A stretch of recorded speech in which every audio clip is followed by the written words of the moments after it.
How to add DKIM record in Namecheap. Follow the instructions.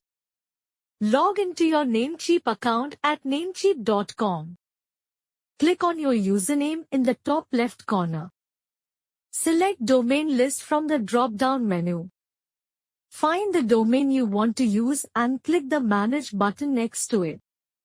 Click on the Advanced DNS tab at the top of the Domain Settings page. Scroll down to the Host Records section. Click on the Add New Record button. Choose TXT record from the list of available record types.